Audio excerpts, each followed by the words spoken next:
La pédale sert à faire fonctionner la machine. En appuyant sur la pédale, on fait démarrer et en la relâchant, la machine cesse de tourner. Bien sûr, elle est électrique, donc il est important de la brancher pour son fonctionnement. La pédale devrait toujours être installée sur le côté où sont les manettes d'opération. Le piton sert à faire aller la machine d'avant ou de l'autre côté, devant ou reculant. Pour insérer le tuyau, il faut tourner la grande vis, comme démontré, et puis on vient serrer le tuyau, on s'assure qu'il est en plein centre. Ensuite, on donne des petits coups pour s'assurer qu'il est bien solide. Pour installer le coupe-tuyau, il faut faire ça d'accoter les deux rouleaux du bas, tourner la manivelle jusqu'à ce que le couteau vienne toucher au tuyau sans trop serrer. Si on serre trop, on risque de casser le tuyau. On démarre la machine en appuyant sur la pédale et en mettant les deux mains sur la poignée. On fait tourner la machine un peu et puis on donne à peu près un huitième de tour à un quart de tour sur la vis pour couper le métal. Ça sert à rien d'aller trop fort, sinon encore là, nous allons casser le couteau. Si vous cassez le couteau, avertir l'enseignant pour qu'on puisse le changer pour les prochains. Une fois qu'on a coupé, on doit ébavurer le bout pour faire sûr qu'il n'y a pas de morceau de métal à l'intérieur du tuyau. Donc, on vient baisser la pointe et l'insérer à l'intérieur du tuyau. Il faut faire sûr de tourner sur le bon côté. Ensuite, on va installer la filière. Donc, il faut démancher le porte-outils. Il faut installer les outils au bon numéro. Donc, les couteaux ont un numéro qui doit aller dans chaque numéro qui se porte dans la filière. Donc, on est supposé avoir 4 couteaux.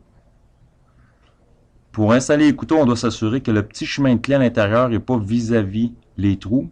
Donc, quand on vient dévisser la vis et on bouge la poignée, on voit dans le petit trou qu'il y a un petit chemin de clé gris. On ne doit pas le voir lorsqu'on installe les couteaux. Ça doit être absent.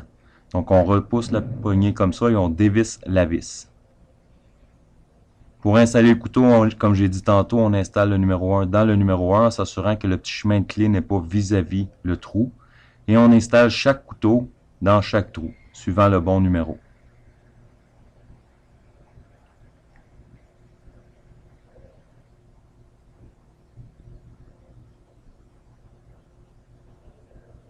Si les couteaux sont difficiles à rentrer, on peut avoir à jouer encore avec la petite vis, la pousser ou la tirer, parce que peut-être pendant le maniement de la filière, ça a bougé.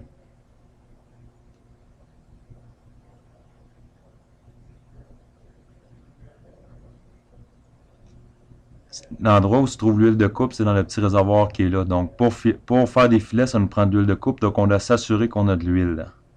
Ensuite, on vient réinstaller la filière à l'intérieur. On la redescend dans le socle et on s'assure qu'elle est à sa place et au fond. Ensuite, on vient choisir notre diamètre de tuyau. Donc, nous, notre diamètre nominal pour le tuyau qu'on fait, c'est le 3/4.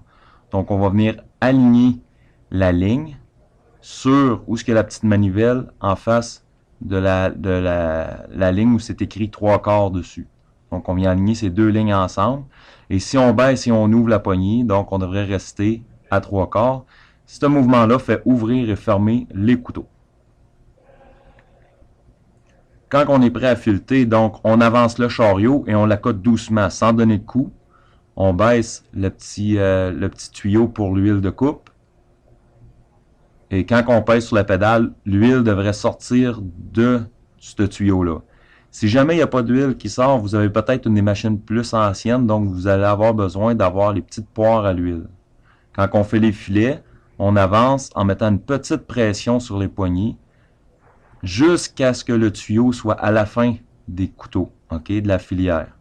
Une fois rendu au bout, on met la machine de reculons, on donne un petit coup de pédale pour casser les filets, et ensuite on vient ouvrir la poignée pour ouvrir le couteau pour pouvoir retirer le chariot. Une fois terminé, on sort le tuyau et on vient essayer avec un raccord nos filets pour faire sûr que tout est correct. On devrait être capable de visser environ 3-4 filets. Une fois terminé, on doit bien naturellement nettoyer la machine, faire sûr que tous les débris sont enlevés, qu'il n'y a pas de l'huile qui traîne tout partout. On enlève le petit bocal pour les morceaux de métal. On peut essayer de vider l'huile sans que les morceaux de métal tombent dans l'huile. Puis ensuite, ben, on vient jeter nos morceaux de métal dans des seaux ou bien la tube à fer qui se situe dans l'atelier de soudage. Faire attention de ne pas faire couler de l'huile tout partout par terre et de tenir notre plancher propre pour éviter qu'on pile dans l'huile.